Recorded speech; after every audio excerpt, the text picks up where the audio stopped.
Welcome, everybody. I'm Andy Gower, the chairperson of the Philipstown Conservation Board, and this is our March meeting. We're going to start with Surprise Lake Camp. That is a new addition to our agenda, and we're starting with them because they have a time constraint. We had received plans in regards to remediation that was being done via deer fencing.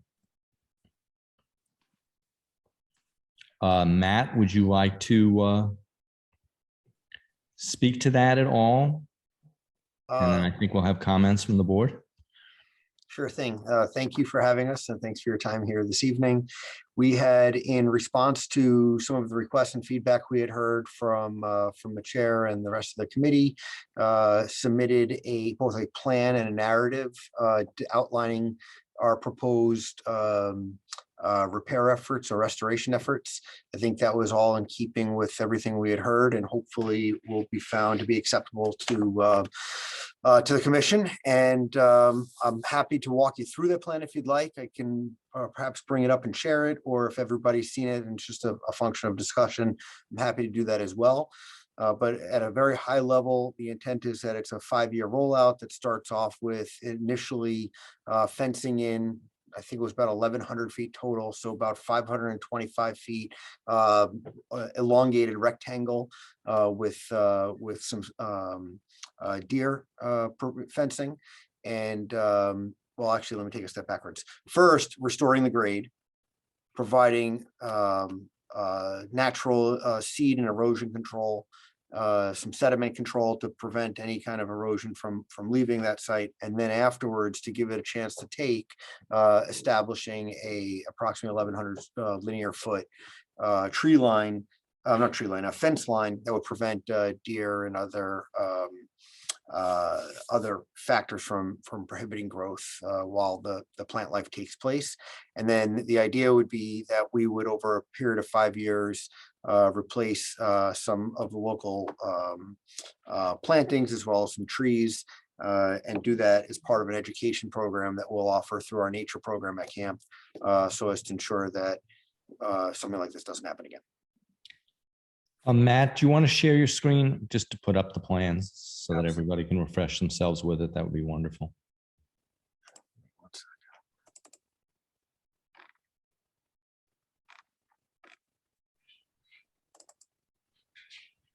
And while we're doing that, do I have any questions or comments from the board?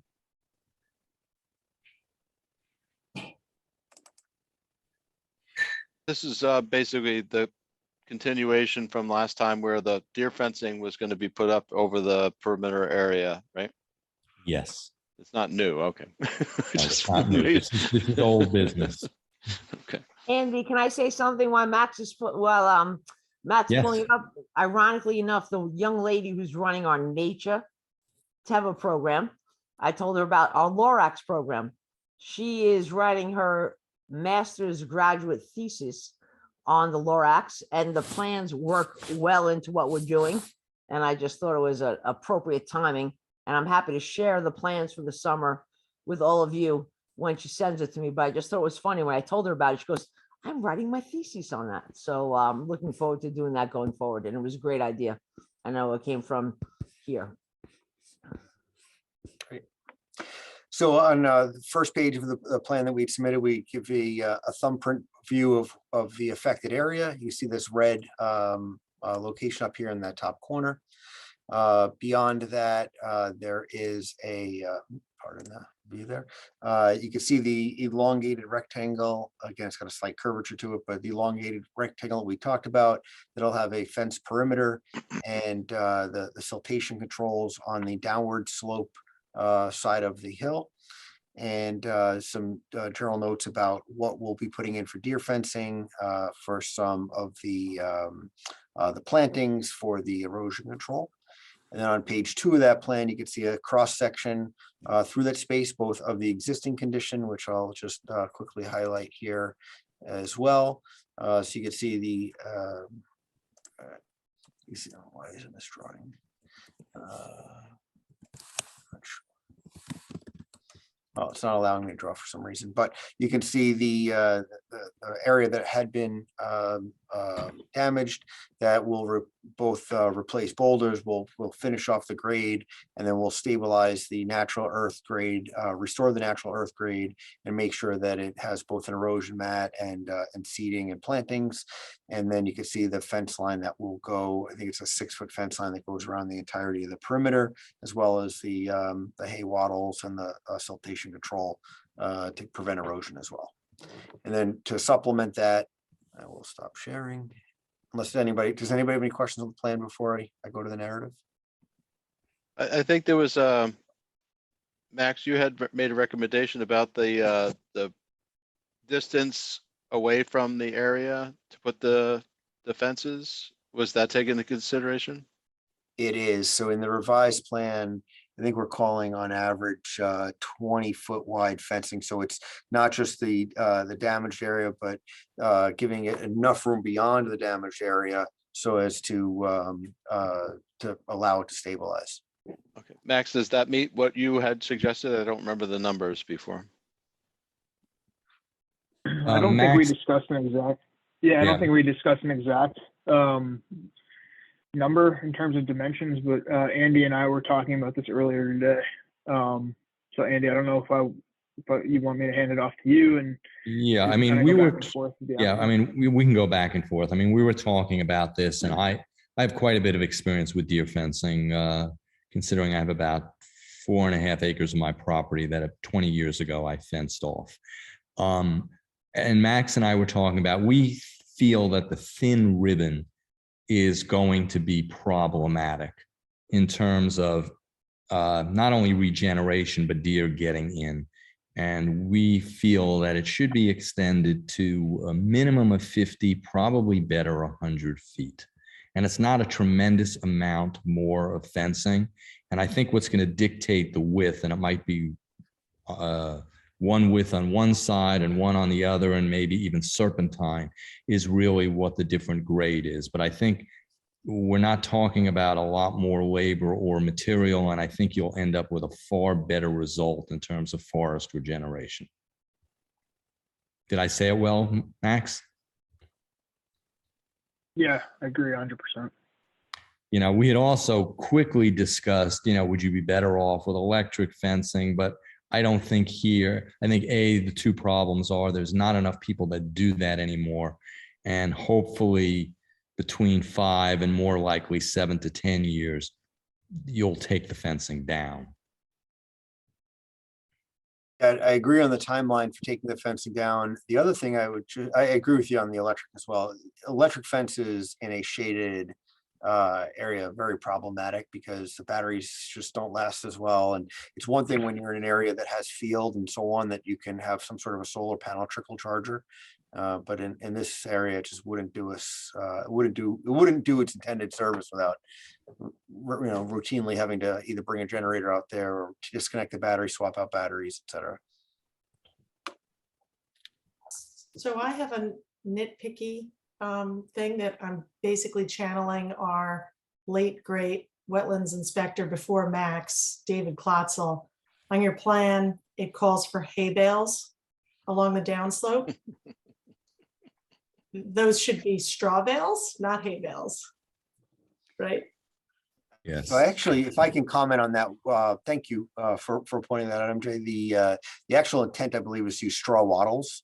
I think they're called out for in the program as well. Let me stop sharing this one.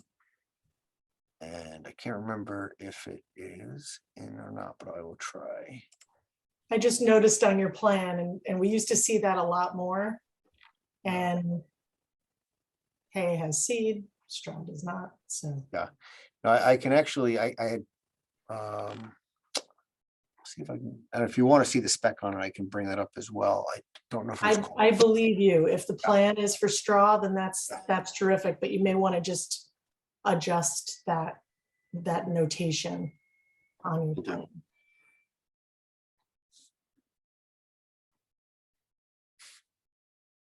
We're getting super nitpicky now. Yeah. I mean, the other thing that would be helpful too, I believe you're using Lissicatos to do the, we'll call it remediation excavation. Yes, that's correct. Yeah, I mean, I would greatly suggest as much as possible before he brings the machine in, that it is washed thoroughly to get any. Mhm. So we're not bringing any invasives in. Excellent point, Andy. No It's problem. easier said than done because I've had to do it when I had to bring a timber skidder in. It's not really fun, but it does make a big difference.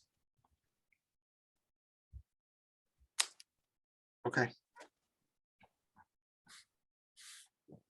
So Max, do you have other comments? No, that was it. Everything else looked good to me. Are we basically with the additional stipulations, we're going to go a bit wider. We're going to make sure it's hay. And we're going to ask that the excavating equipment is cleaned as best as possible We're gonna beforehand. make sure it's straw. Straw, excuse me. Yes. Freudian slip, straw. If we're all comfortable with that, do I have a motion to grant the permit? So moved. Second? Okay, Jan, all in favor? Aye. Aye. Okay. Thank you. Thank you, Chair. Thank you, committee. Thank you.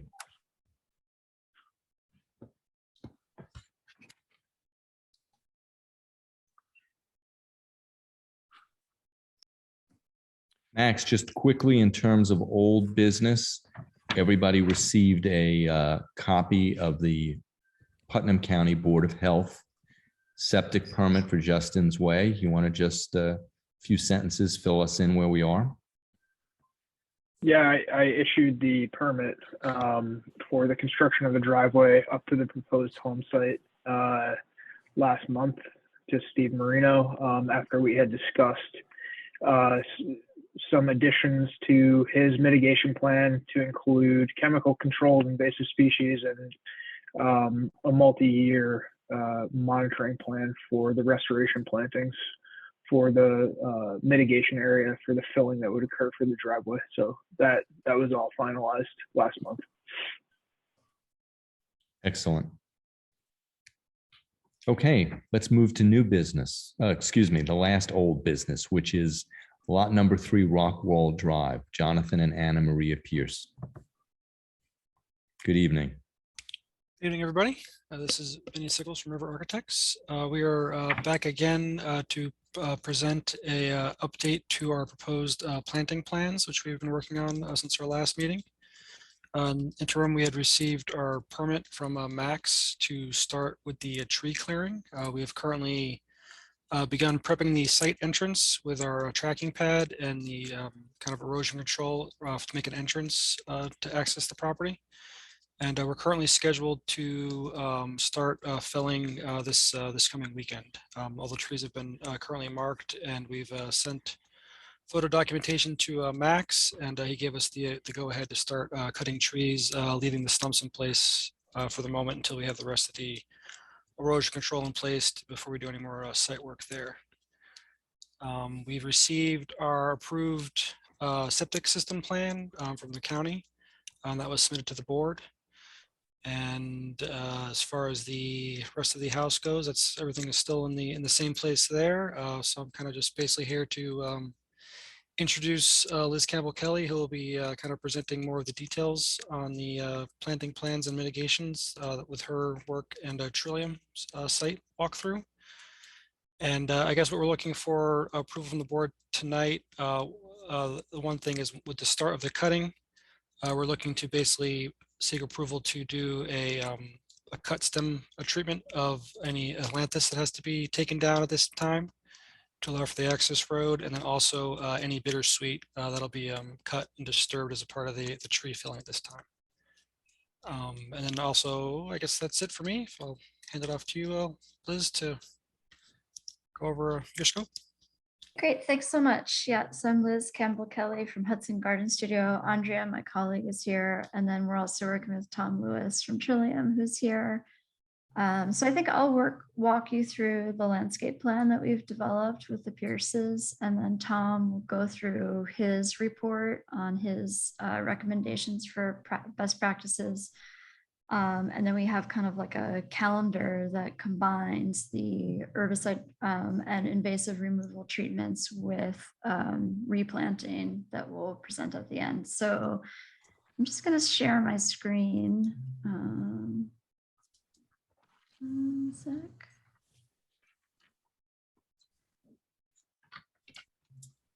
Okay. So this is the site plan, and we've looked at the plan in terms of landscape management areas, and we've also categorized them into different areas with different numbers. And the first tier is areas that are impacted by construction. So part of that is this rain garden that is included in the plan, the septic field, which we're going to seed with a meadow on top of that.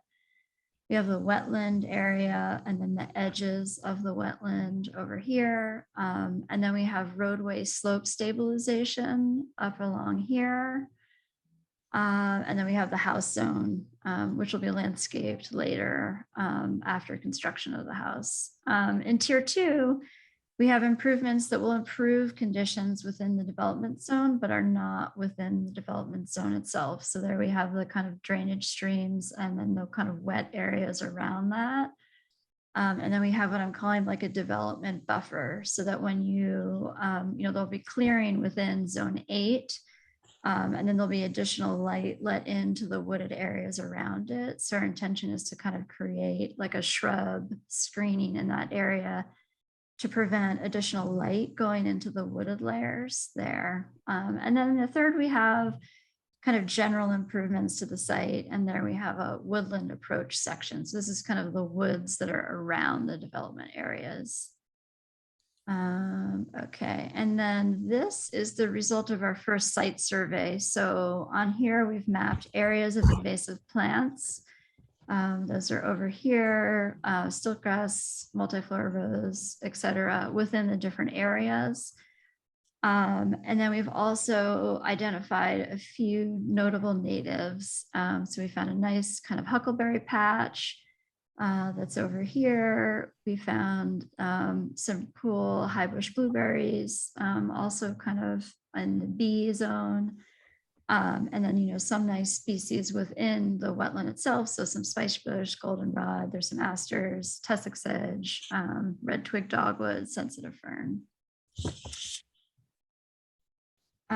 Okay, so in terms of our interventions, this tier 1 intervention, what we've looked at here is adding a palette of wetland plants that are highly competitive, highly and moderately competitive within that area, and looking primarily at shrubs in order to preclude the stiltgrass coming in. So we looked at Ilex verticillata, buttonbush, cephalanthus, the red twig dogwood, Viburnum nudum, Spirita tomentosa as a subshrub. And we looked at a few herbaceous things that we can include as well. So in terms of installation methods, we'll look at a base layer seeding. We'll follow with landscape plugs, tubulings, and possibly some small containers. And then we'll also look at some bioengineering controls like live staking and some fascines, especially where there's an outflow of the culvert. And so in front of there, we'll add some wattles and fascines as an attempt to kind of slow down water flow as it enters into the wetland area. Yeah.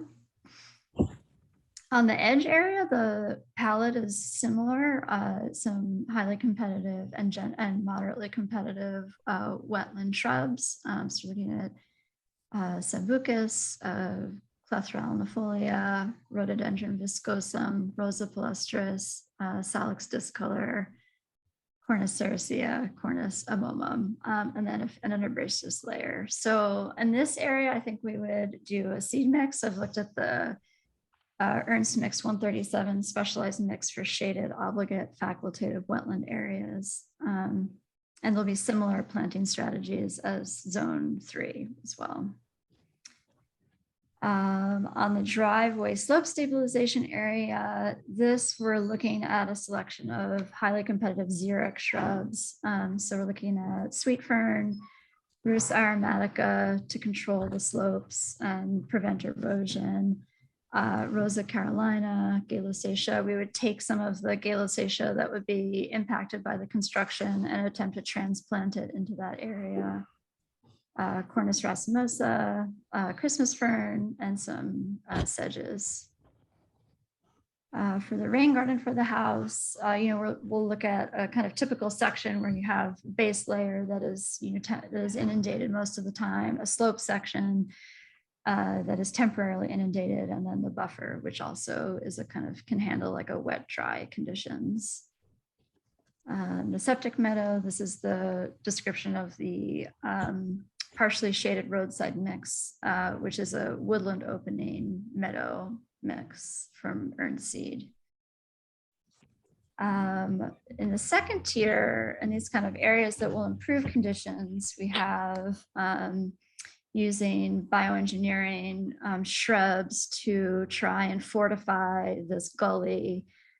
So we're looking both at live staking along the banks, and then also live check dams to kind of interrupt the flow of water perpendicularly across the flow to slow it down and try and mitigate some of the kind of scalding of the earth there. Okay. So for the buffer screening, as I mentioned before, we're looking to prevent sunlight going into the wooded zone. So using some upland highly competitive shrubs, so Vaccinium corymbosum, Viburnum prunifolium, Ilex opaca, which also introduced some screening. And in the wetter areas, we have the OECs, that's Ilex opaca as well, and then Spirea alba, Ilex opaca in a species rather than a tree form. Okay. Oh, sorry, that's Alex glabra. The notes, something's off. Okay, and then the woodland approach area, what we're really talking about here is kind of adding a woodland understory layer, redbud and shadbush. And this would be just, probably most likely using kind of small container trees and maybe even tubulings. And this would just be like an augmentation to what's existing there to kind of make improvements overall. Okay, so this is an invasive practices best practices calendar, which is kind of outlining for our clients their kind of options for treating the things that we found on site. And I think at this point, I'll turn it over to Tom so he can talk through his findings.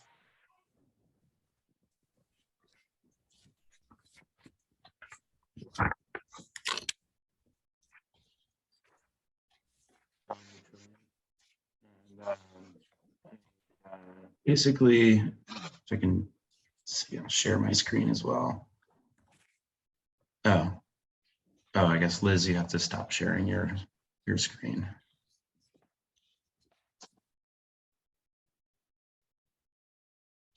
And I can do that. So, yes. Okay. Okay. There we go. Okay, here we go. So this is woefully, Liz's maps are much more beautiful than mine. So I tried to kind of emulate some of the forms of the development areas or areas of special concern. We did a couple site visits and walked through the whole property, doing a survey for invasive plants and kind of looking for those native plant communities and seeing what might be on the horizon as the site changes. We have a couple areas that have specific issues. There's Atlantis at the driveway, kind of right down by the wetland here. And this is what I think was 5 in Liz's, the wetland area. Here we have, there is still grass present in there, and it's not really, it doesn't appear to be anywhere else in this site. So it's something that I put in the plan to be very careful about. The topography of the site is such that from Rockland Drive, you have water coming in a culvert. Can everyone see my cursor? I'm pointing. Yes. Okay, cool. Thanks. From kind of this area, there's a a bit of a ephemeral stream that comes down. There's still grass all along the driveway, along the road, and upstream there's another ephemeral stream that comes down through that waterway that Liz had outlined. Oh yeah, that was 5, the wetlands 3. And you don't see stilt grass present right here, so it's kind of likely that it's in low density. And I guess the reason I'm getting into it in that depth, but it is present here, is that it means that like real restoration of this is going to be a real uphill battle, because there's always going to be propagule coming from here. And I think that's really what guided a lot of Liz's decision to put shrubs in to the area, because they'll just be more successful competitors to the stilt grass. As you get kind of throughout the rest of the property, there's a lot of garlic mustard, which is also coming from uphill. And then this back area, there's a very dense infestation of multiflora, oriental bittersweet that has killed a bunch of trees, and big barberries and honeysuckles, and that kind of continues along here. As you come up from that area, that those plants exist in the understory, but are kind of lower densities, and they're also kind of exist up here. So like the edges of the property have some more higher density places or invasive plants. So what I did was I looked at the areas that I thought would be more sensitive and have specifications for doing control. Really, it's mostly the wetland. These waterways, I think a lot of when the control will be done, they'll be dry on the edges. I have 2 caveats. So we put this together really because I think it's important that when the tree clearing happens, that they can be able to treat the stumps of the ailanthus. This little red dot here, it's right along the tree. There's, I think, about 12 or 13 ailanthus trees there that'll likely come down. And so it's better to, they'll definitely come down. I'm not sure if they'll come down as part of the road construction or not. But some of them are in the way. And so when they get cut, they're going to resprout and kind of create a mess, and kind of as a second best way of treatment, just because we want to do something now, is to treat those stumps with a herbicide. So we have this kind of thing that needs to happen now, but there are aspects of the plan that aren't fully fleshed out for like kind of guiding what they could do with garlic mustard in the areas along these streams. We don't really know what the spring ephemeral community is like, if there's anything existing in there that might change the guidance from doing a foliar spray to doing hand pulling in certain areas. And likewise, or doing nothing. I mean, that's a real, a real option here, I think, because of the amount of propagule coming from other areas. And then also, I guess, throughout the forest, there are areas, there's a lot of oriental bittersweet, larger oriental bittersweet that I think they want to treat with a cut stem, because that's gonna, that's just gonna, they're gonna have to cut it to take some of the trees down. So it's good to go through and cut them and treat them in any case. And it's a pretty safe, targeted application method. So I think using that in those areas is great. I think that's kind of like the summary of it. So anyone have? Okay, yeah. Liz? So I can go into the kind of management calendar that we've put together. Yeah. I'm gonna do that. So what we're looking at here is our recommended management plan calendar. And we've kind of, again, divided it into kind of tier 1 and tier 2 activities. So 1 are things that we feel like really definitely should happen around the development zone, and things that will occur.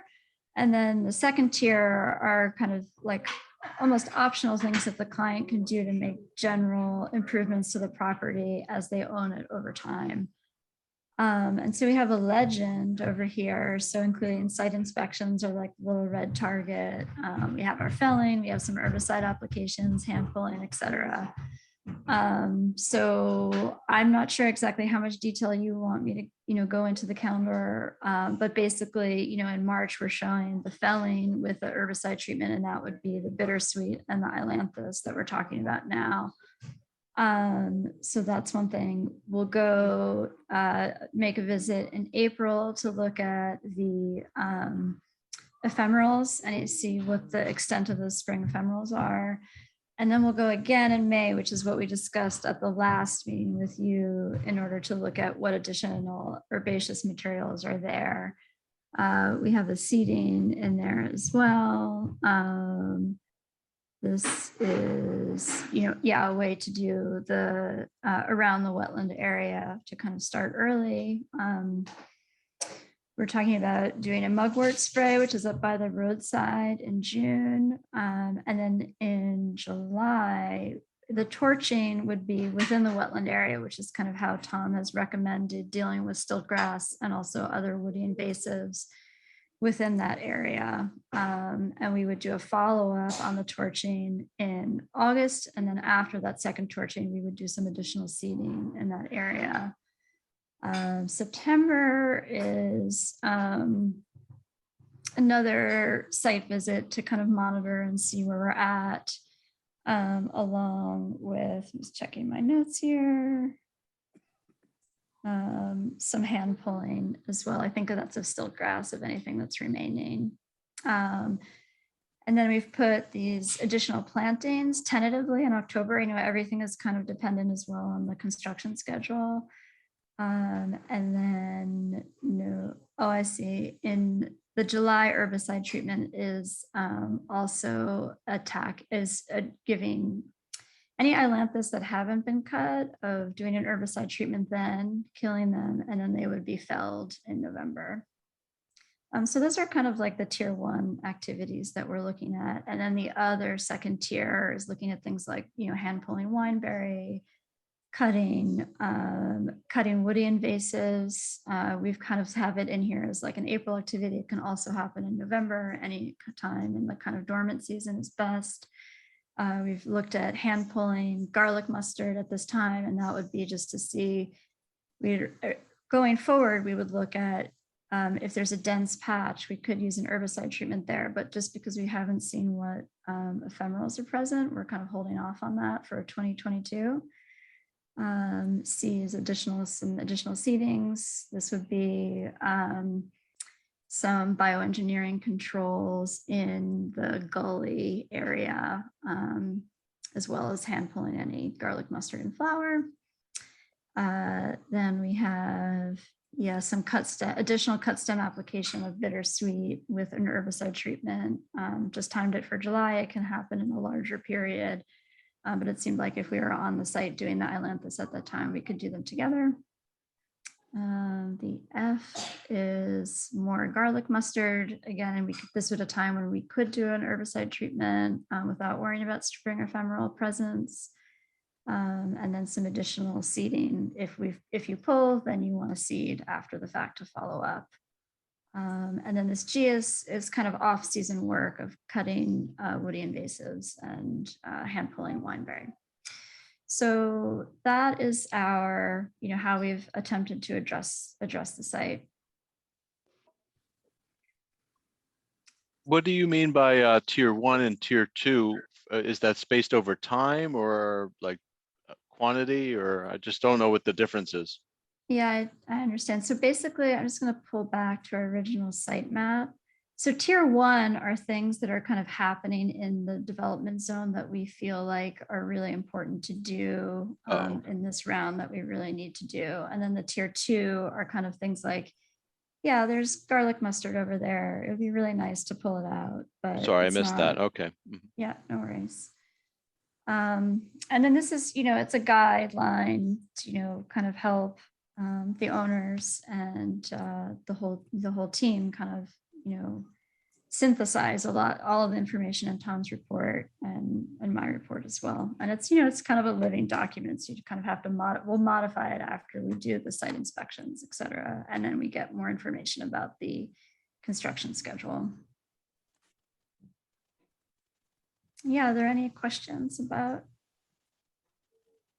Questions and comments? And I mean, it's quite a comprehensive plan, and I think what you haven't said is you're also under the handicap, both yourself and Tom, of not having seen, you've only seen the site during the dormant period, which makes things difficult. That's why I'm assuming you're not giving specific recommendations in certain areas because you really don't know what's there, you know? Yes, yeah. I mean, I think the plan is after that May visit that we can kind of modify and update. And I think we had talked last time about us coming back in either June or July and kind of presenting whatever modifications we recommend. So I guess, you know, in the meantime, it would be good to talk about, you know, if the board is good with the plan to apply the herbicide to the ailanthus and bittersweet in March, and then we can kind of continue to talk about the herbicide treatments for the future applications. Do I have comments or questions? I just No. want to say, if Liz has her way, the Pierces are going to have some beautiful bird watching from their house and a lot of butterflies. So it'll be really beautiful if everything goes to plan. We've got some nice selections in there, Liz. Thank you so much. Yeah, I mean, we want to kind of boost the habitat, and I think too with these projects, and I've talked to this way about with the Pierces, is that, you know, it's almost a kind of experimental, like we're gonna, you know, we have a few different methodologies to try. We're gonna see what's successful in kind of layers and stages. So kind of seeding is one way to do it, you know, kind of seed, monitor, see what it takes. I do think that using the tubulings of the shrubs is going to be our kind of most successful planting areas. So, but again, you know, we would plant a little bit in the first year, see what happens, see what's successful, and then kind of, you know, plant little by little over the next, you know, 2 to 3 years, I would say. Do I have any other comments or questions from the board, or Max, do you have anything to say? Yeah, my only comments really are, you know, I'm curious what the board's perspective on a multi-year commitment to ensuring a lot of this work is, you know, they're setting themselves up for success beyond December of this year based on this plan. I think in the past, when we've done mitigation or restoration work like this, we've asked that there's a minimum of 3-year commitment to monitoring and assessing the successfulness of the first year of plantings and invasive control, and doing follow-up work, which isn't really part of this plan currently. And, you know, I think that would be an important piece for the board to consider. Yeah, no, I agree, Max. I think we've made that kind of clear that that's almost our expectation now, you know, that there's a 3 to 5 year commitment here to monitor, you know, plantings like this after some of our other experiences. But I don't know if we have that clearly documented someplace, but we probably should do that just so it's just an expectation coming in. With a commitment like that, so are you looking for an annual site visit or like biannual? What would and we can certainly add it. I'm just curious what that would look like.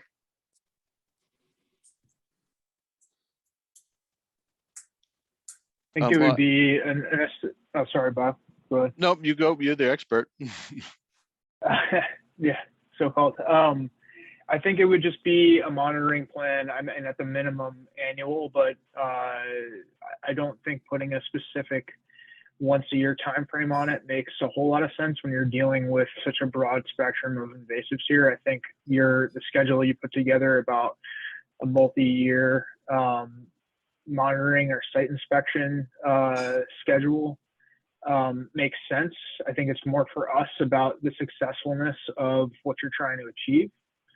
I think the board seems to agree with the content of the plan and what's being proposed. So I wouldn't just want to put I think ultimately we would love like an annual report or, you know, in December of each year, but the inspections and on the ground kind of reconnaissance of how things are going should be done under some sort of like a biological schedule, I guess, based on, what you're working with there. Right. I, I mean, I Yeah, think, go ahead. oh no, sorry, go ahead. No, I agree with what Max is saying, as well as while you're revegetating with a lot of natives, I do think thought in terms of deer exclusion needs to be thought about to make this work.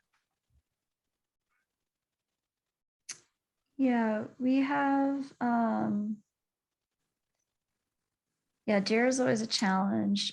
We had talked to the client had mentioned about, selectively deer fencing, but we haven't spelled out exactly where that area would be. And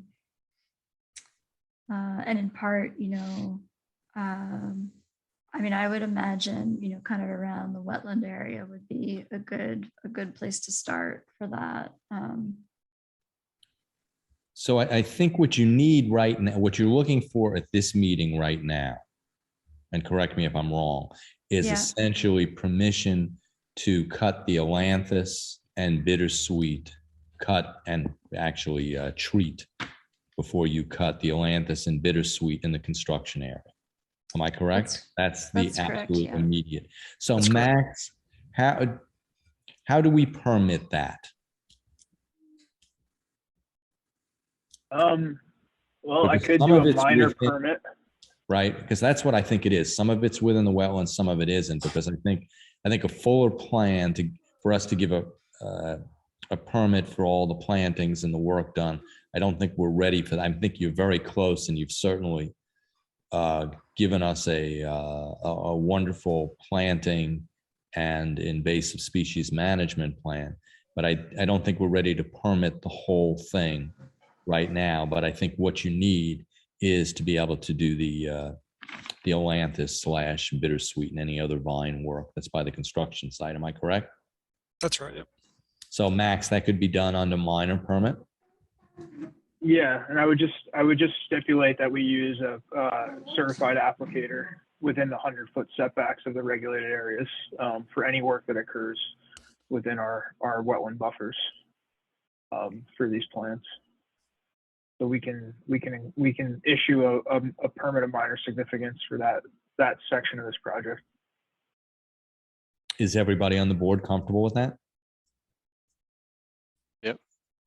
Yeah, I think that's a good resolution because I agree with you, Andy. I think it's a wonderful plan and concept and scope, but we need a little more detail. And I think deer management in particular is a huge concern if it's really going to succeed. So I'd be very comfortable moving forward with the immediate permission and reserving on the rest of it. Is everybody else comfortable with that? Yes. Okay, so Max, you can write that. Then I think this plan seems to be wonderful, but not all of it is going to require a permit from us. Some of it will, some of it won't. Some of it's not within our purview because it's not in a regulated area. So Max, I think it would be great if you work with the applicant to figure out exactly which areas need to be permitted so that they can then focus on what they're doing there and let us know. But I like, Yeah, I'm thinking that. Go ahead, Bob, sir. I was just gonna say, just, back to the concept of the, kind of the whole here, it works all together. And, while we may not be permitting some areas that they clearly are approaching to remediate, I think the annual report should include all areas, not just the permitted areas.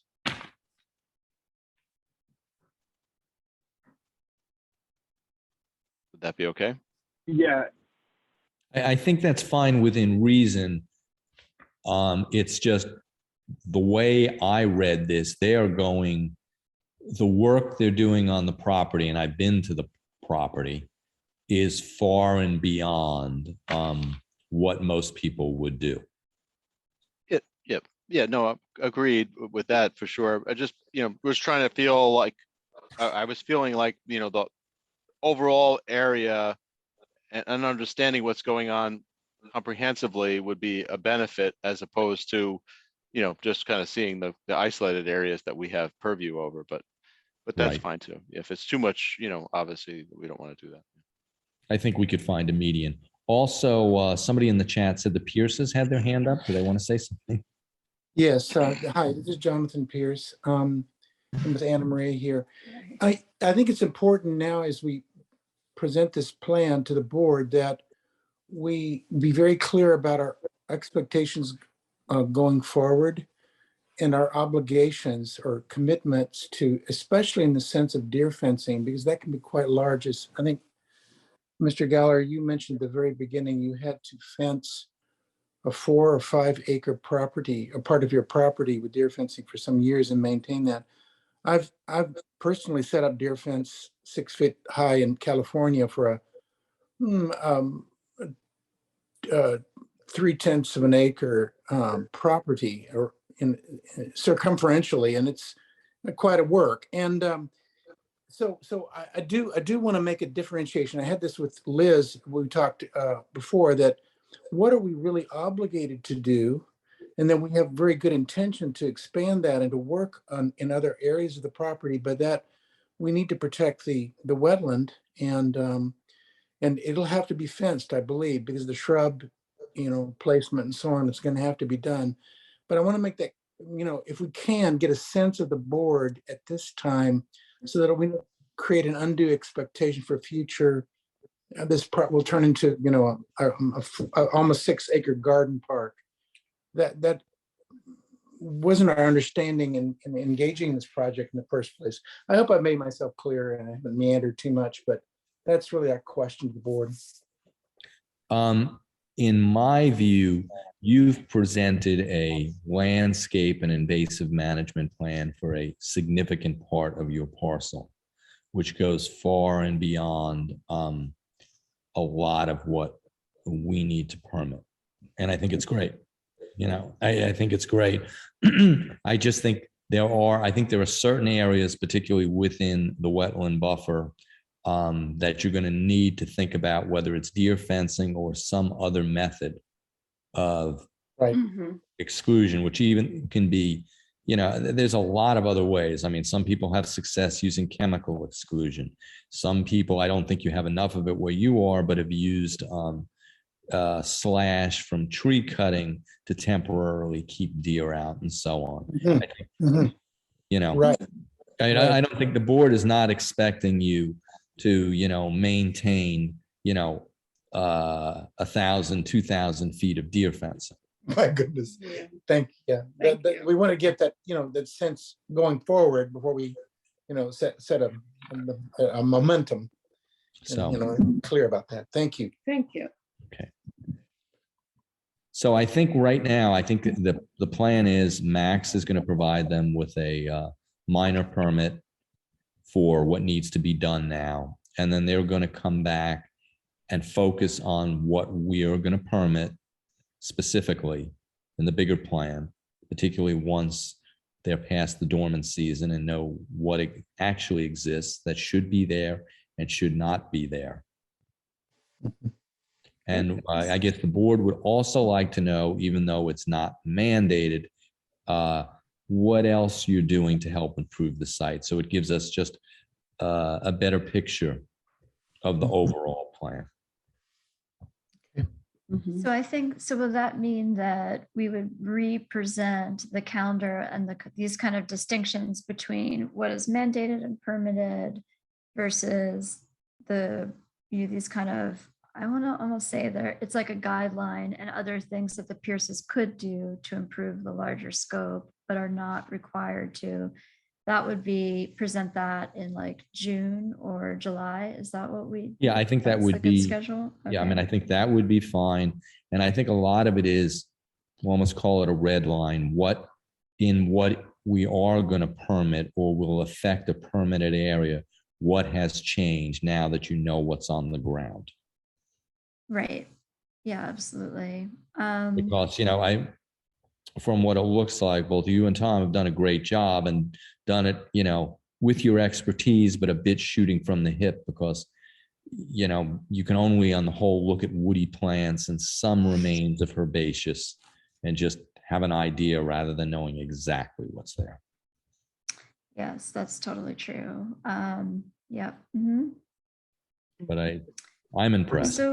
So one other question that I had, this is a little bit of a detail-oriented question, but you know, when we're curious to get some feedback from you on it. In terms of if there's garlic mustard that's in a dense area within the buffer, if we wanted to use a chemical control, that would be something that would require the wetlands permit. Is that correct?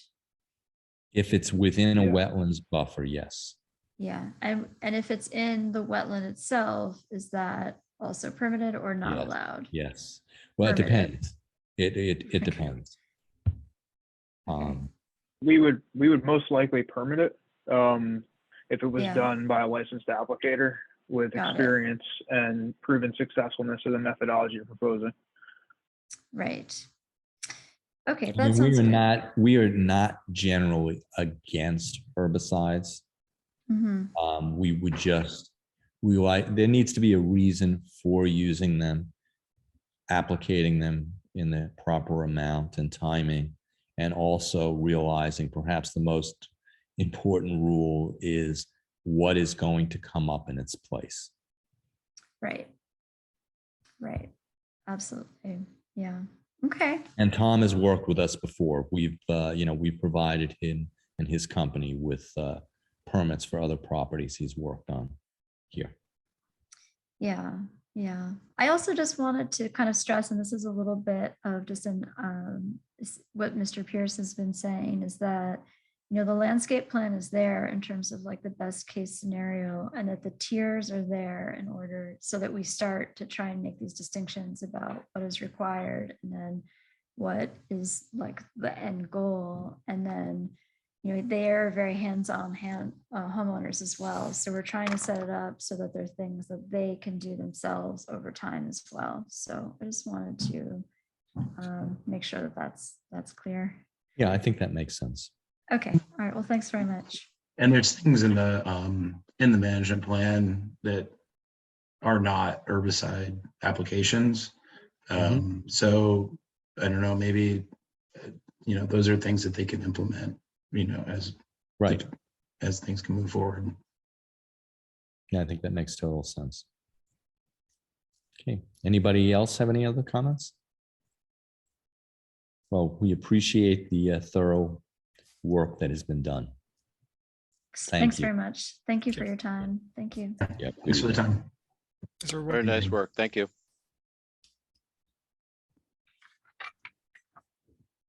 Okay, we're now going to move on to new business. Shinju in Cold Spring.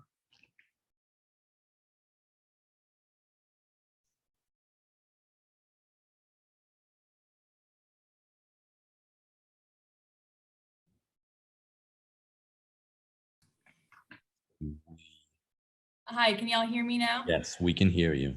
Okay, Would you like great. to share your screen? Yes, I will in just a second.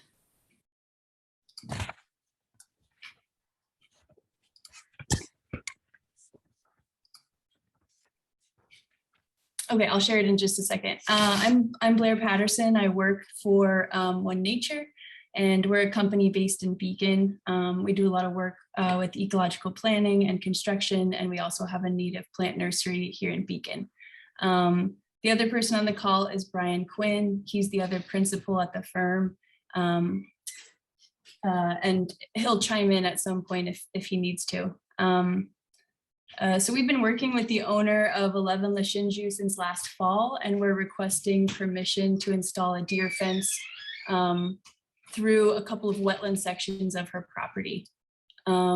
We put together a packet for you guys, but I'm going to share my screen so you can kind of get an idea of her land. So this is a survey that Beatty and Watson put together of her property. Obviously, this black line is the property line. The red line is our proposed fence line. And if you look at, we printed out a couple of full surveys for you guys. But if you look at the property, we did a wetland delineation in the fall which Beatty and Watson integrated into this survey. So you can see the wetland lines as well. So you'll be able to see what sections of this fence we are planning to, we hope to install throughout the property. So there are a couple of reasons why we want to put in a deer fence around this property. One reason is that it will allow the existing forest to regenerate naturally. So it will, be allowed to reseed, and the trees will be allowed to grow up above the deer browse line without additional disturbance. The other reason is to help minimize the presence of invasive species. Tom from Trillium is also on the project, working with the owner of the property as well, and has been doing a lot of work there, I think for the last year, maybe longer, since she purchased the property, to eliminate invasive species as well. And then we also hope that installing the deer fence on the Sooner side will allow us to start planning work for future conservation and restoration projects on the site as a whole. It's a fairly large property. In general, it's about 26 acres. And then this deer fence would surround about 20 acres of the land that she owns. So in the packet we gave you guys, we included 2 scientific articles. One just talks about the presence of invasive species in a deer exclosure area, as well as an area with no deer exclosure fence. And then the other scientific article that we included talks about the benefits of deer exclosure in forest regeneration in sort of a more natural setting as the forest regenerates itself. So in terms of construction, we also included a page that just kind of shows you what this exact fence will need for us to build it. It doesn't need any machinery. We're not bringing in anything besides hand tools and ourselves. So you essentially just install the post sleeve with a heavy duty mallet, and you slip the post in. You hang the deer fence. So there's no digging, there's no concrete. There's really very little disturbance altogether. We also don't plan on removing any trees on site at all. And the posts themselves are less than 2 inches across. So they're very, very minimal. So for the high, for the stream areas, I don't know if you guys can see my cursor, but for the stream areas where the fence would go, we will install the panels so that they'll be able to break away on one side of the panel. If there's like a high flow situation or any debris moving down the stream, so that we'll be able to go and rehang it easily, but there won't be any fence material traveling downstream. It'll all be attached on the other side. And then in terms of our timeline, I think it should take about 2 to 3 months to install the entire thing. The wetland areas obviously will take much less time overall, but our timeline really depends on weather. Obviously, if there's a big snowstorm, it's hard for us to get out there. And then in terms of maintenance, we plan to walk the fence line monthly to maintain any fallen trees, repair anything that has issues. And then we also have 5 trail cams that are going to be placed around the perimeter for wildlife observation, but also to allow us to make sure that nothing comes down in between our monthly visits. So, so that's our plan. Does anybody have any questions? Took the words out of my mouth. Any comments or questions from the board? I have one comment. If you're managing for biodiversity, you might consider selective thinning rather than not cutting any trees at all. Okay. Other comments or suggestions? I just wonder that this is a large, Andy, you've experienced this with creating a big exclosure like this, but I mean, is there any issue in excluding other wildlife from this area? Right, you're reading my mind. I had spoken to Max about this earlier. My concern was predominantly by the stream and wetland of excluding small animals. I mean, I think it's great fencing this, and this is quite the, this is a big job of fencing. My question is this the best way to fence? Would you be better off with an electric fence, which does allow passage for small animals? That's one. The other way, if this is the type of fence that you want to use, I don't have any problems with it myself, but I do think not only on the streams, but I think in certain areas, you need to have access for smaller animals. What am I talking about? In the wetlands, it would be, or stream, it would be things like turtles, salamanders. We're also fox, for instance. That's the advantage of an electric fence. I think there were probably other ways to get around that if you were to use the nylon fence. And in certain areas, are you familiar with what's called wildlife fencing? It's an old term. It's usually a woven wire fence that traditionally the way it is used, but I'm going to suggest perhaps thinking of using it upside down in spots. It's a woven wire fence where the bottom of it has smaller boxes in the grid. And as you go up and up, they get bigger and bigger. Right. If you get the right type and invert it in a few sections here and there, it would allow you to have big enough boxes for the likes of a turtle or perhaps a fox to get through. So that would, is that fencing usually metal? it is metal. Okay. It is metal. And it either comes as high tensile strength, which while wonderful, I don't think you want to use. It's really hard to handle, or in galvanized, but it's available. So that's my suggestion. I think Max, you might want to weigh in a little bit, because I don't think you want to totally exclude wildlife. I think, what you want to do is you want to exclude deer. Is another option, a simpler option, cutting holes in specific areas of the fence at the bottom? Just Deer are tenacious, and this is a big area. If what you were doing is 2 acres, you might get away with it. This is a big enough area that in my mind, and I'm not an expert here, but I have some experience in it. If a doe has been used, if we can't even call it a doe. If a mature female has been using this for several years as an area to raise young, they will get back in unless you have really significant fencing. Okay. So a little hole, while a great idea, they'll be through it. Would a possible solution be to mount the fencing slightly higher along the wetland areas so that it's still a deer exclusion fence, but it allows passage maybe 6 inches? Yeah. I mean, you could certainly try it. Again, the question is, will they go in or not? I think it becomes an experiment. Right. I think if you did that, and where you're up 6 inches, you were to put wire through it, it might very well do the trick. Okay. Yeah, I mean, we can't really tell you exactly what to do, but it's just some suggestions, because I do think, particularly by the streams and wetlands, and I think in a few other places where you will see paths that animals move, you might want to give, it's 4 to 6 inches.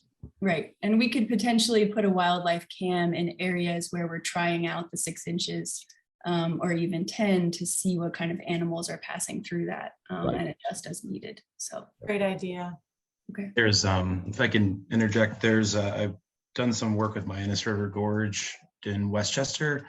And when they do a lot of deer exclosure fencing there. And it's usually just the 6-inch plastic, like pretty simple. But when they want to allow wildlife passage, they'll actually construct places where you have like a log coming up to the fence and a log coming away from the fence, and it's built up on the structure of itself.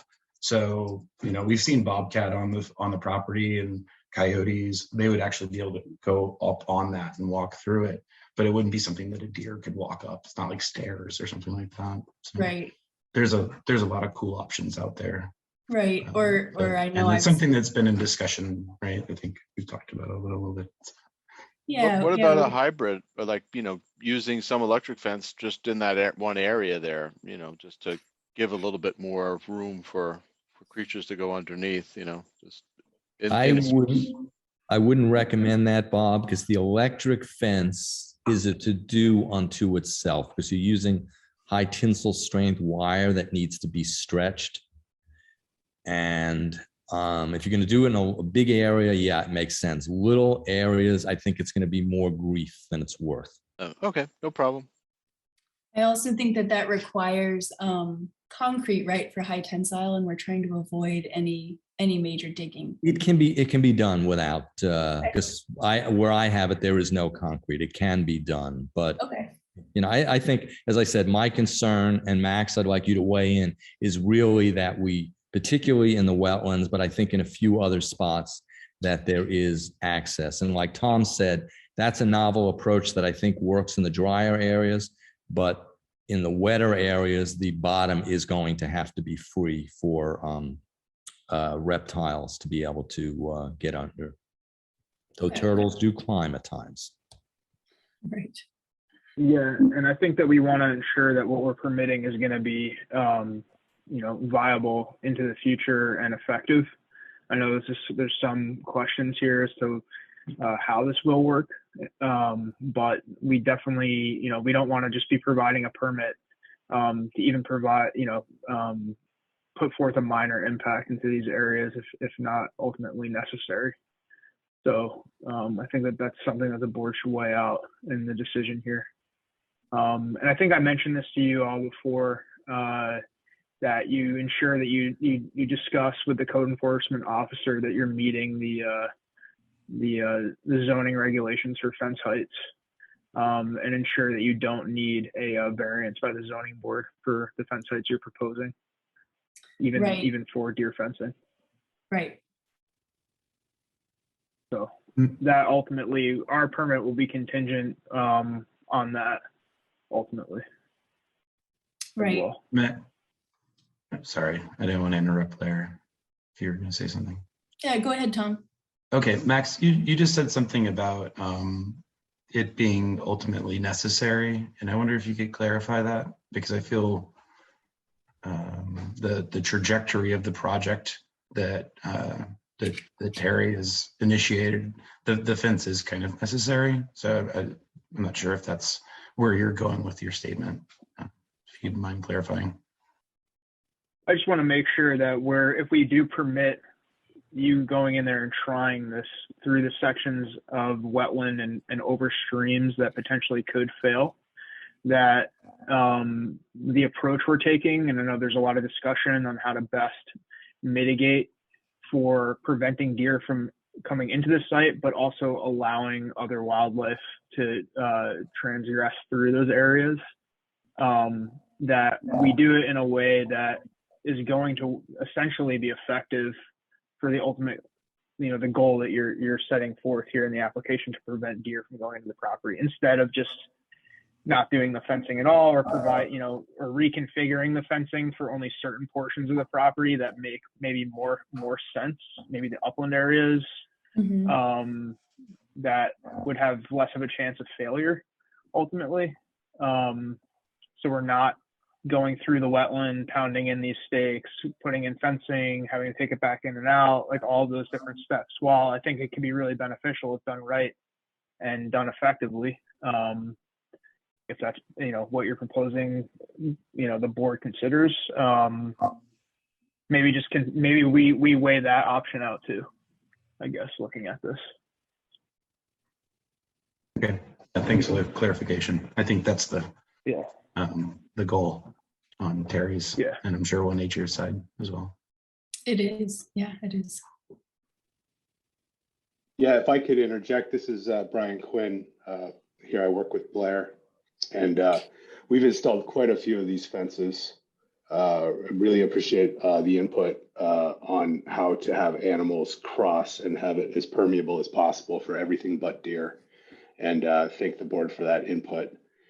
certainly an easy modification to our plan with almost no impact on what we're proposing, other than a little bit of extra wire. Just want to make myself available here also to make sure you know I'm on the call and can chime in if there's any other questions.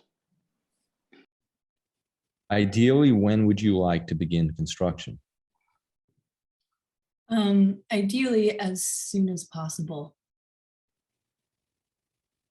Because right now, we do not have enough information, and we've asked for some alternatives to give you a permit now. Okay. But I think if you provide us with additional information and some of the things we've asked for, we might be in a position next month. To provide the permit. Right. Okay. We can do that. So the main things that you need are alternatives for stream crossings for smaller animals in all wetland areas, and the possibility that the upland area could be focused on rather than moving through the wetland, and what the benefit is to the wetland areas over simply fencing the upland, correct? Yes, as well as if you're going to fence the entire area, I think other than just the wetland / stream, I think there should be a few other areas that provide egress for non-deer species.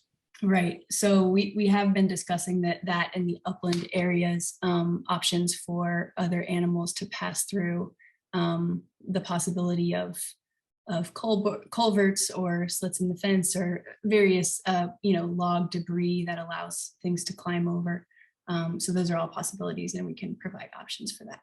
Okay, I think that's great. I mean, we totally understand, and I've walked some of this property with Tom, understand, why you want to enclose it so that the restoration of the forest and removal of invasive species is successful. So, thank you. Great, thank you very much. Forward to hearing back from you next month. Thank you.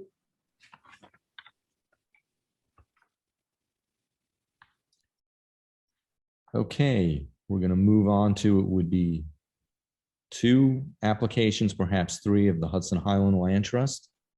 Andy, sorry, Terry, who's the homeowner from the Shinju, has her hand raised. Oh, I'm sorry. That's okay. I apologize, Terry.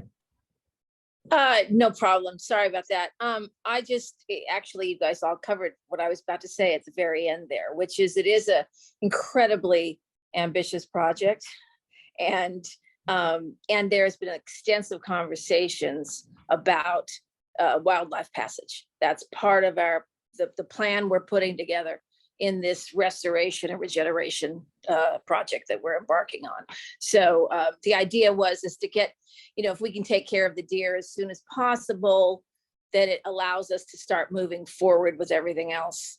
So anyway, that's all I wanted to say. You guys kind of covered that at the end anyhow. So thanks. Thank you.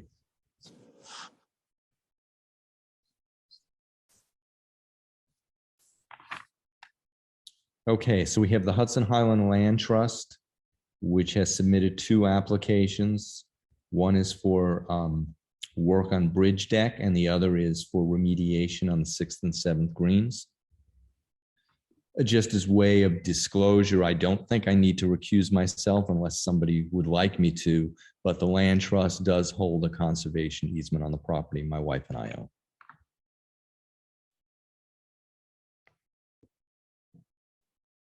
I don't think that's any cause for you to recuse yourself personally. I don't know whether anybody else wants to weigh in. I agree. Thank you for the disclosure, but I don't see any issue. Okay. And So, the applicant, I have no concerns. so are you going to start, Katrina, or do you have somebody with you? Nope, it's me. Okay.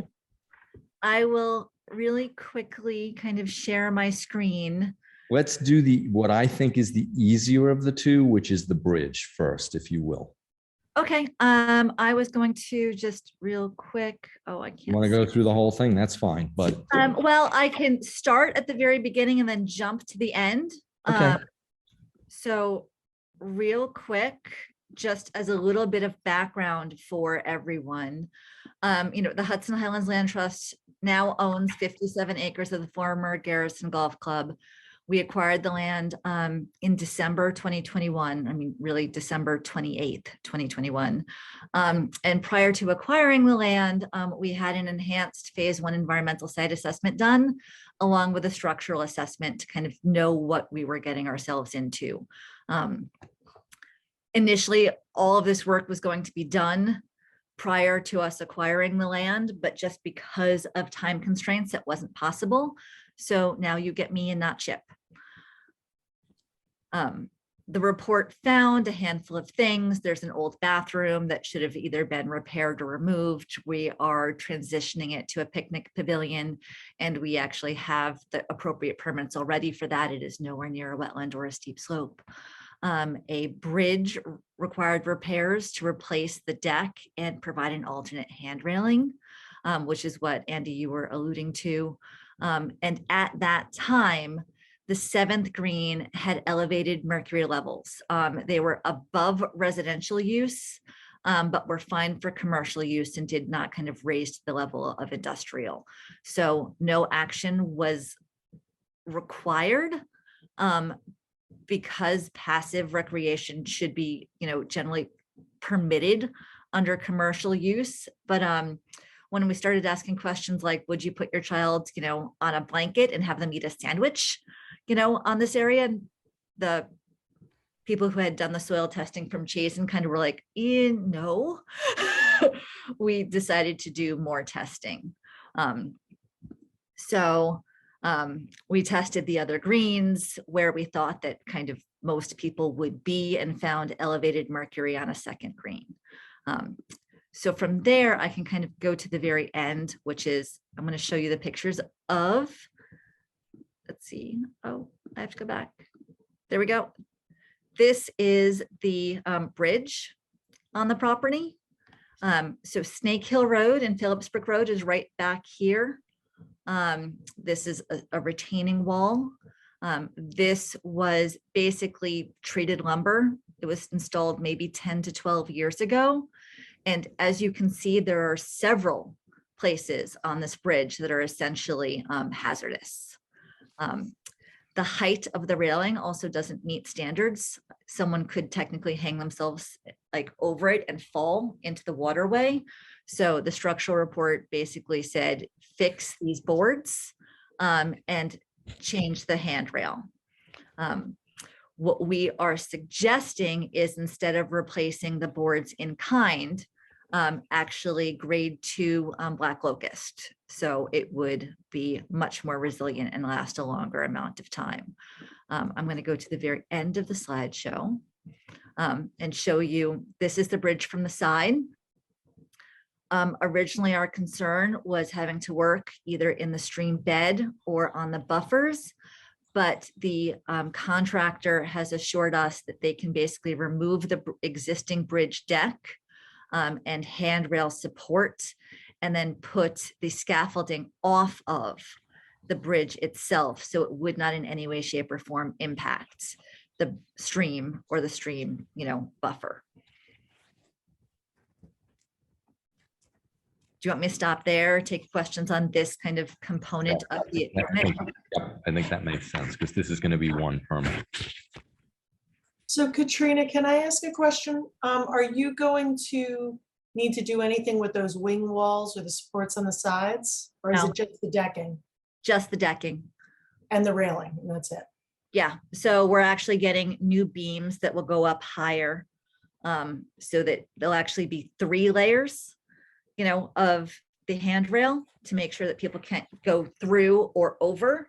But we will not be disturbing the bridge abutments or the wing walls at all. Understood. We have other comments or questions? What's the rail going to be? Material? What's the material for the rail? Also black locust.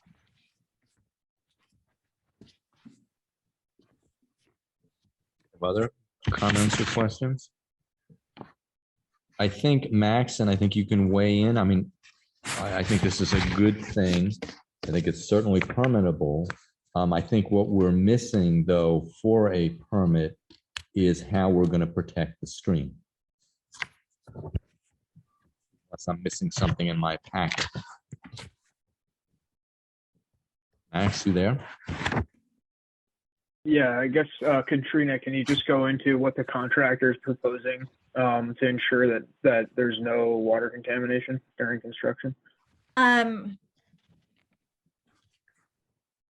Honestly, they were looking at taking it off kind of board by board.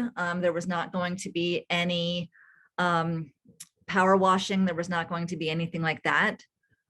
If there are very specific things that you would like me to ensure that they enact, I am happy to take notes and, be on site and make sure that that happens.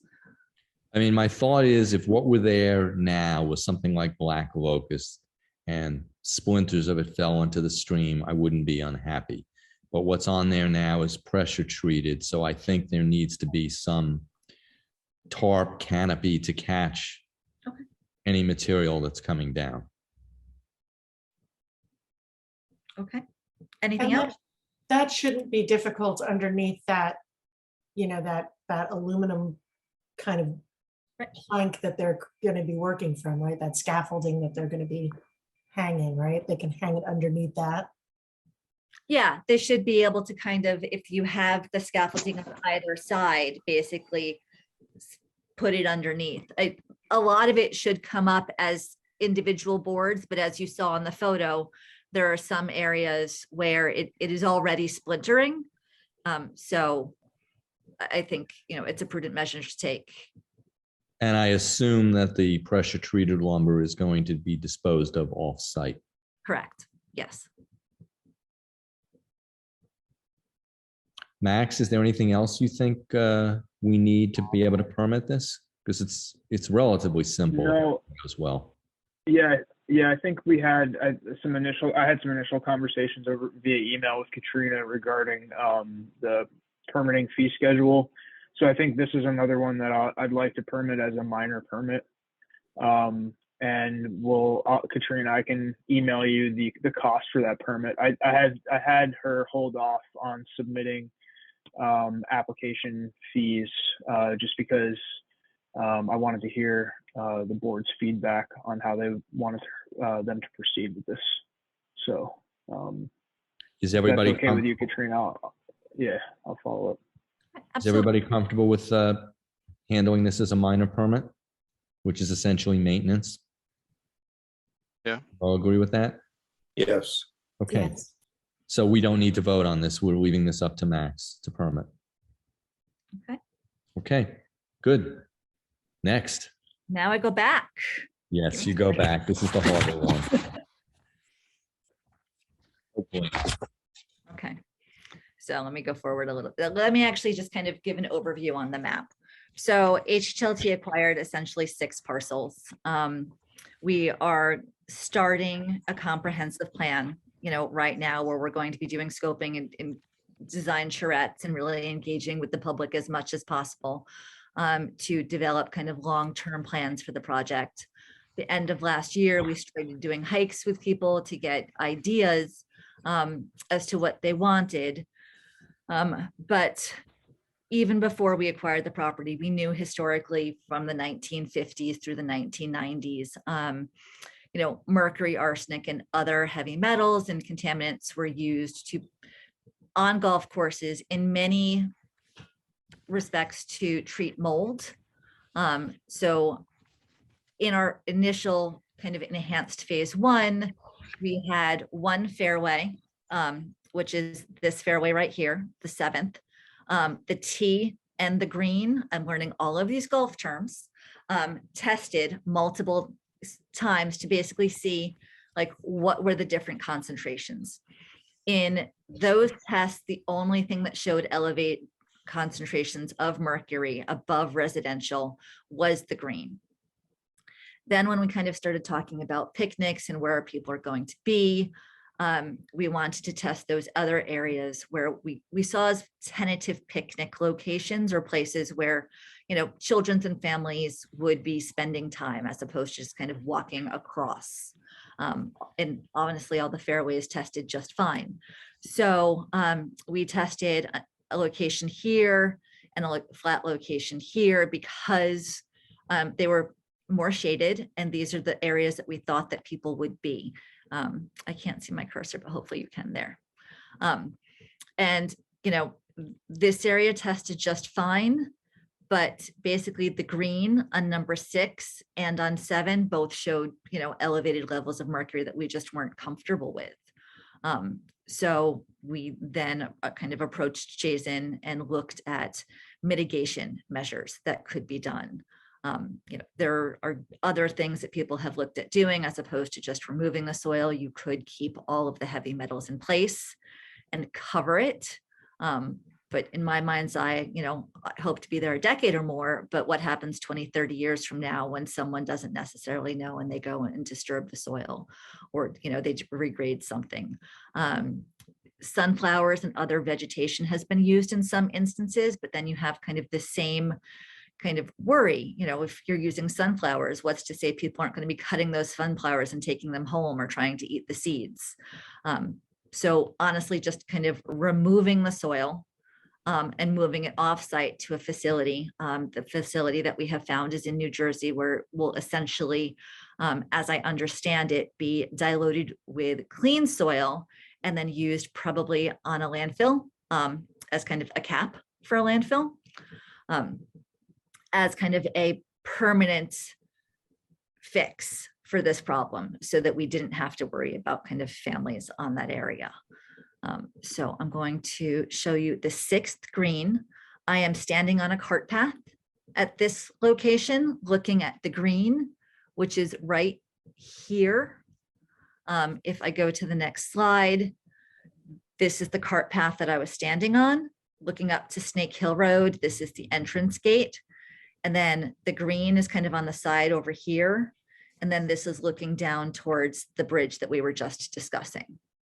So access is very easy for kind of the excavator to get out here, and trucks get in, go off to the side right here and onto the green. What we're talking about when they did the cores, they did 5 cores. Initially, they did at 6 inches and at 12 inches.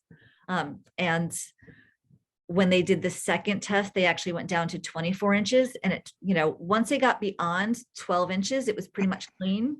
And there is a level of aggregate to help with drainage at about a foot. So what we are suggesting is basically on the green proper, removing a foot of soil, and then actually having it tested to make sure that we've gotten it to below residential standards. I'm going to move us to, as you can see, this was one of the places where they tested. This is me standing on the other side of that green, looking at kind of where I was standing when I took that photo, right about here.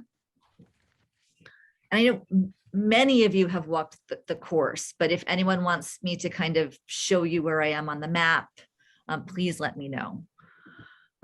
This is the 7th green. This was me standing on Snake Hill Road. Snake Hill Road. Sorry, I almost said Travis Corners. This is a gate that leads down to a path that leads right onto the screen. So again, access is very, very simple. The green is kind of right here. I took a panoramic photo of it and it just didn't come out. So unfortunately, I can just show it to you from the sand trap on the other side. This is the long, this is the green. The fairway is here and the T. This is the path that I took the photo on that kind of accesses the green this way. So the stream is just at the toe of the slope. And again, access is fairly clear. We're looking at going down. Again, there were multiple samples taken. We think we wouldn't have to remove more than a foot. The one thing that we are looking at doing is actually moving the soil to across the road as a temporary measure, putting down a plastic tarp, putting the soil on that tarp, and then covering it while we have Jason come in and do extra soil samples to make sure that we've removed all of the mercury impacted soil.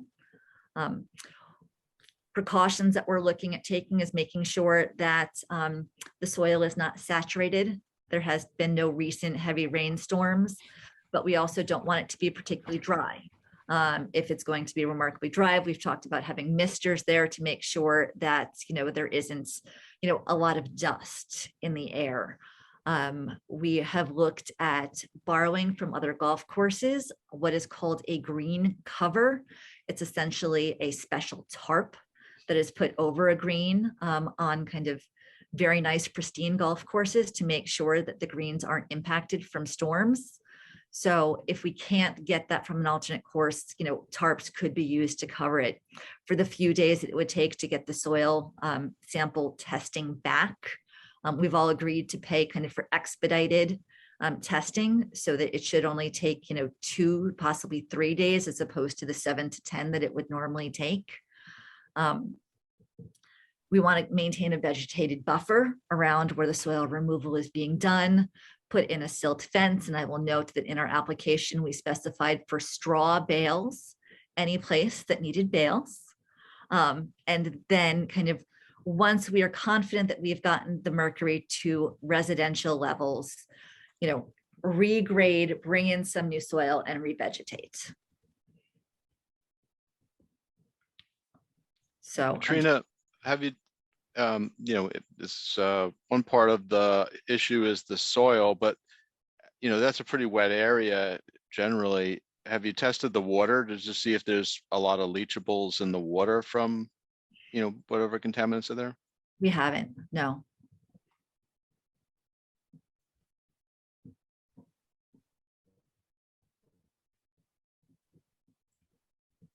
I have some comments or thoughts from the board. Are you proposing covering both the removed soil and the pits while you're waiting for the results? Absolutely, yes. Trina, when the soil is ready to be carted away to the facility in New Jersey, how is that going to be accomplished? Is it going to be in a like a container truck? Yeah, I mean, it's large, large trucks that it'll be covered. I do have to note that while the mercury levels are high, it is not considered hazardous waste. We actually had to kind of check with kind of Polhemus and with the site that is taking it. We had to give them a whole soil profile and make sure that they'd be willing to take the soil. But no, I mean, it's not like going in a regular dump truck with an open bed or something like that. It will be protected. Yeah, no, the reason that I ask is because if it's going in a container truck, if there's a way that you can get a container into that location and you can put it right into the container. I think it's going to be all from there. I think it's going to be multiple trucks from what I understand. I was just thinking like if it would be more secure inside a container while you're waiting. And if it's just as easy for them to haul that container away. Right. Maybe I'll definitely ask. I think that would honestly be easier for everyone because it's then not multiple soil transfers. I just don't know. It's less disturbance. Yeah, Yep. it's less disturbance. Yeah, I mean, I'm looking at it. They're estimating 8,870 square feet. That comes out to like 329 cubic yards. That's a lot of soil. The dump trucks you see around theoretically hold 40, but they're rarely loaded to anywhere near that because of weight. So, I mean, it's certainly doable. It's a lot of soil. That's all. At least 10 it was at least 10 truckloads, if not more, because of the weight. So, yeah. So what are we going to put back if you take all that soil away? Clean soil. I mean, we would regrade based on, there's some slope that we can use to grade some, but we'll be bringing in. On the clean site? soil. Oh, okay. We have other comments, because I'm going to make a couple comments if not. Are you going to get some soil from another location, Katrina? Is that part of the plan? Yes, not from the 57 acres, but basically bring in clean soil from, another site. When you say another site within the property that was the. No, no, Okay. I'm not moving any more soil in that area.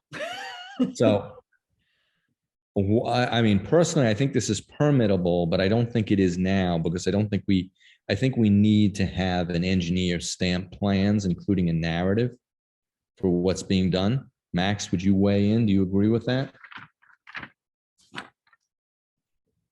Yeah, I mean, I think that Katrina summarized a lot of our concerns in terms of how, Yes.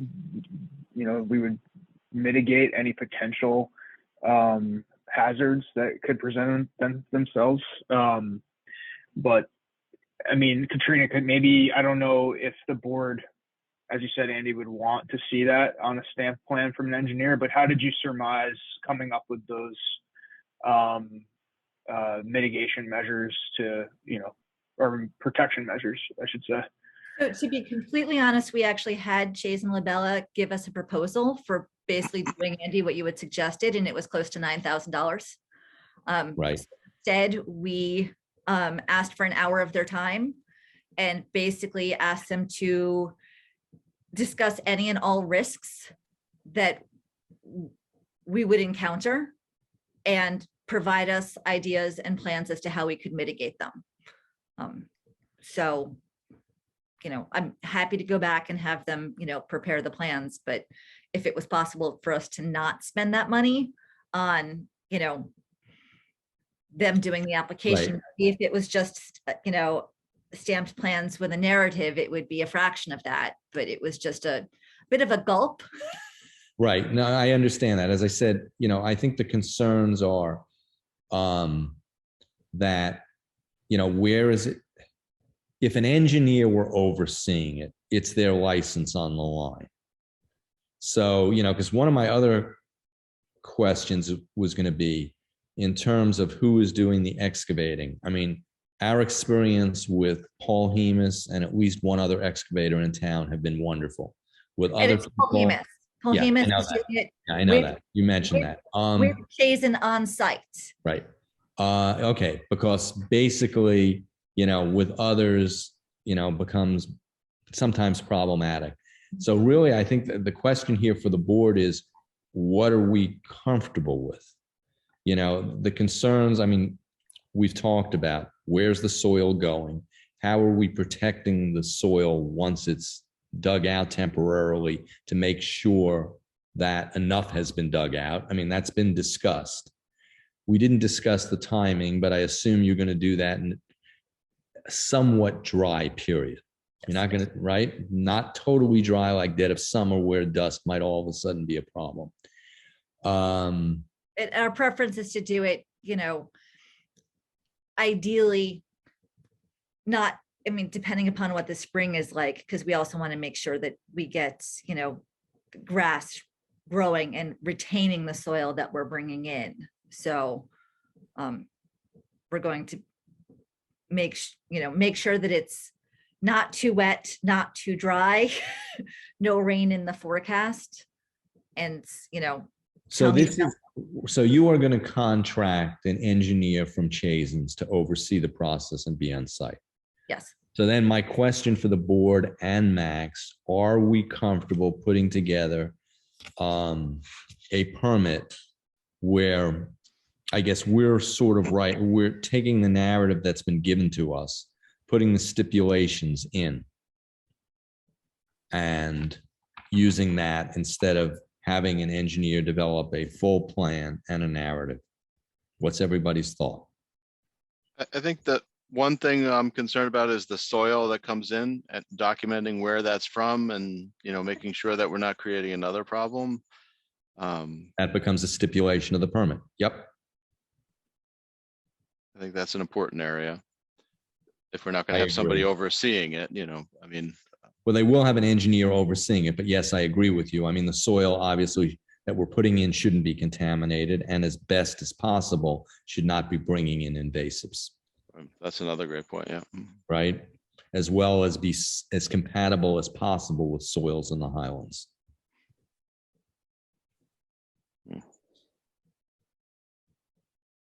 Andy, in your experience, I mean, because it was Polhemus who was going to be getting the soil from us. Has it been For possible? you, for you. That I don't know. I don't know the perfect place to get soil.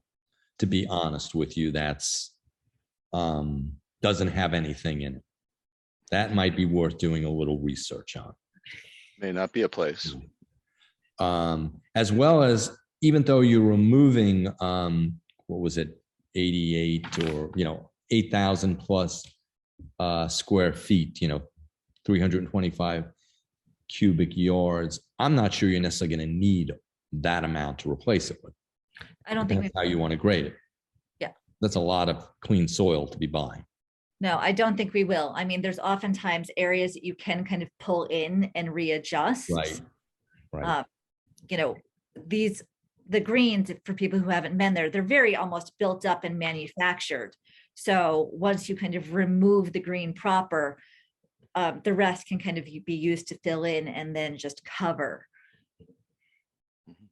Have you tested the surroundings? Have you tested that soil that you're going to fill it? Yes. Hope it fills in with? The fairways were, and they have tested outside of the greens, and the level of mercury basically plummets the second you get off the greens. And we're going to be doing additional soil testing that day, kind of where we've removed and immediately outside. So we'll be able to basically adjust as need be. And if we need to come back, 3 days after and remove a little bit of soil because the soil outside, kind of where we have already, created the hole, is still contaminated, we will have to adjust accordingly. This area, if I remember it properly, it is very wet. There's a stream along the side there, and I mean, we're definitely going to need to have some kind of, fencing up and silt fencing and mitigation of, kind of runoff from the area. But I also wonder if there's some advantage to doing some type of water testing when the work is going on, just to get a baseline before, based on some of our experience with other projects, getting a kind of a turbidity baseline. And since we know mercury is an issue here, maybe just a baseline level of mercury in the water, and then during the construction at some point. Not to add a lot of cost, but I just think it's a prudent, surveillance method. I agree. The water should, certainly turbidity should be looked at as sort of a surrogate marker of something going on. In terms of mercury, because the stream is flowing, I don't know if that's going to help us. Well, yeah, I mean, I'm just wondering, we don't know what we don't know, right? We don't know if there's other water coming from other areas that is like actually contaminating the stream. Maybe this isn't the worst source. That would make, I can't imagine water testing is going to be very costly. I think that makes sense. Testing before and in situ. I think that makes sense. So I once more circle back, and I could, Max would have to spearhead this, but I think I could help him. And I think Bob, so could you. Are we comfortable, basically issuing a permit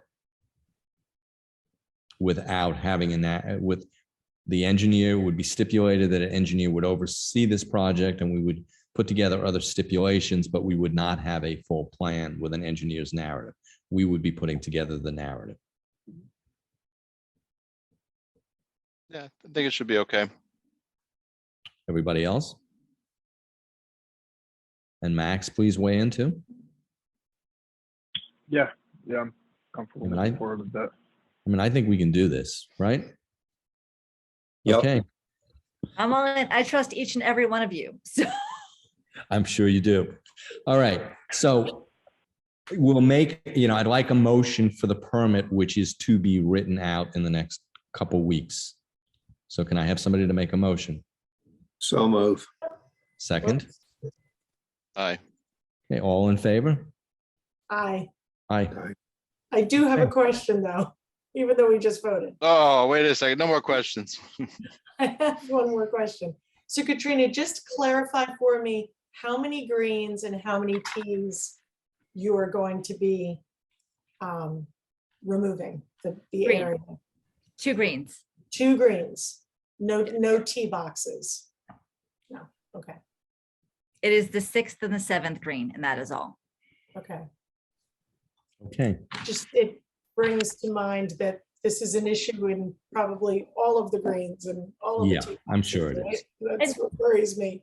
It's in, I would say in many of them, we tested a few other greens and the mercury levels met residential standards. One met residential standards and one was kind of residential to, commercial, which, didn't necessarily dictate us taking action, but just, how do I put this? It didn't pass the gut check. So, we wanted to make sure that a place that we're going to have, kids and dogs and families and, I don't know. It's a different use. It's a different use than golfers passing by. Yeah, I mean, it's on not their people walking golf across it. carts. Yeah. So we envision at some point having, possibly riparian plantings or tree plantings and things like that. And we wanted to make sure that we were, being as conservative as possible with people's health. Good idea. So. Okay. Thank you, Max. When you're back on holiday, I took some notes. Maybe we should just talk and put together a list of stipulations for the permit, and we'll just distribute it with the board if anybody thinks we've missed something or something shouldn't be in there, and then you can issue the permit. Sure. Yeah, and I'll follow up with Katrina regarding the permit fee for that permit as well. Great. Thank you. Thank you, guys. Have a good evening. You too. Bye. Thank you. Other discussions / stormwater / we should vote at least on November minutes. So what would we like to do? Has everybody looked at the November minutes? I know Bob made some changes, I made some changes, and so did Max. Can I ask a question about minutes? Because I've noticed that they've become larger and larger and larger as the months go on.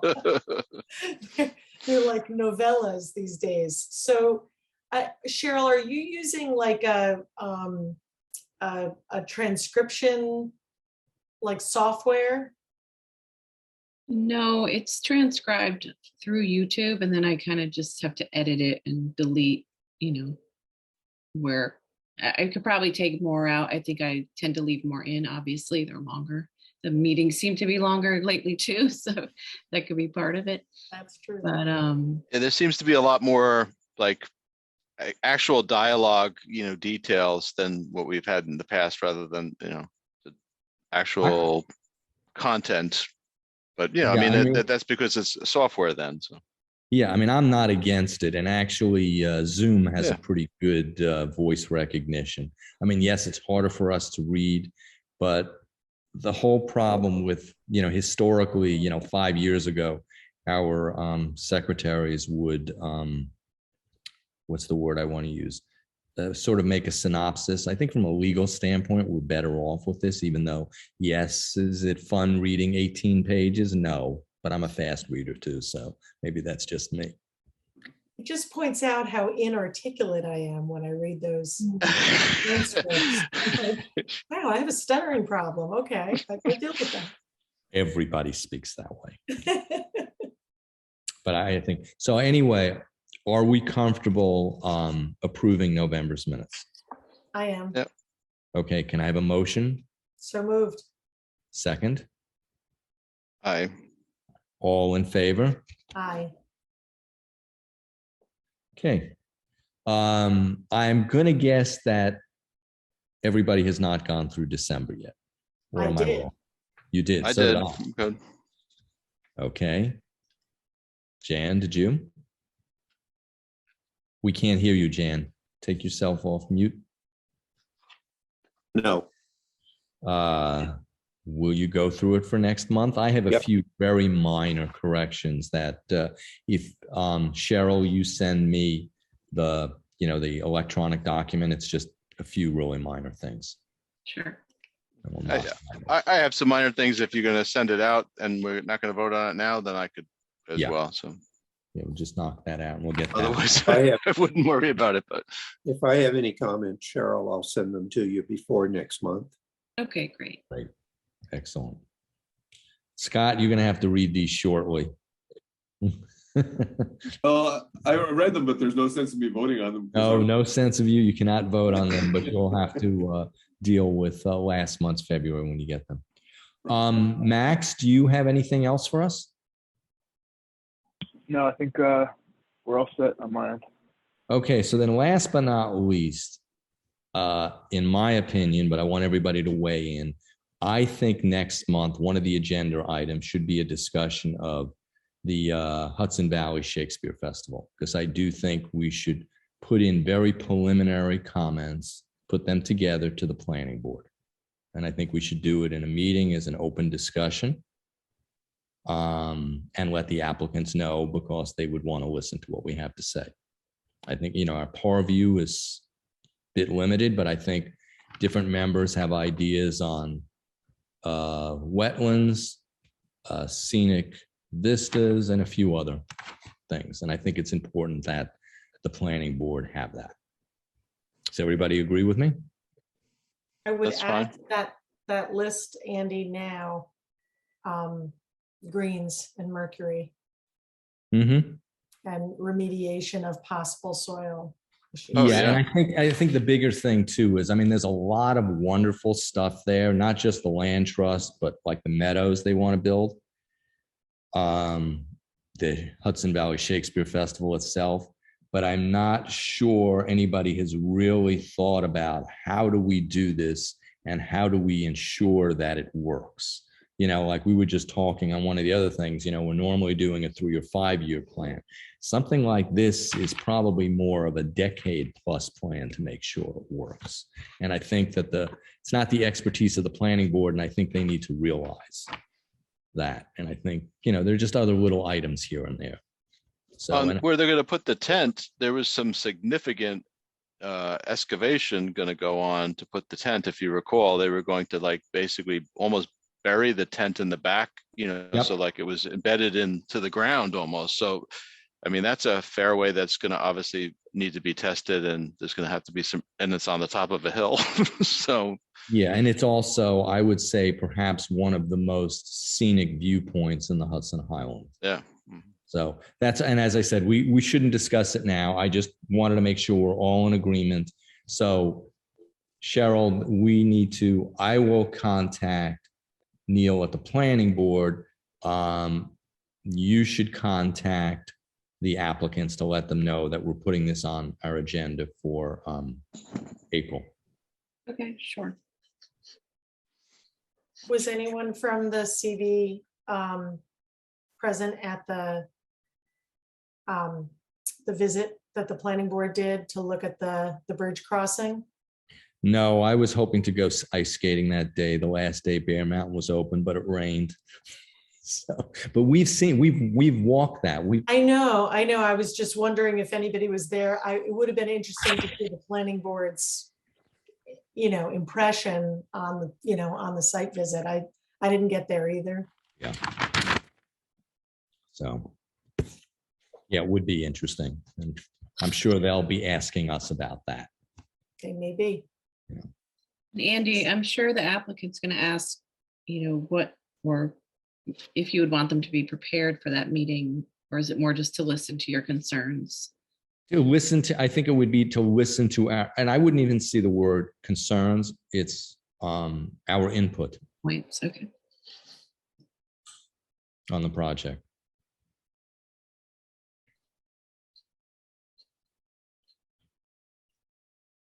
And if you want me to help you craft an email, I'm glad to do that.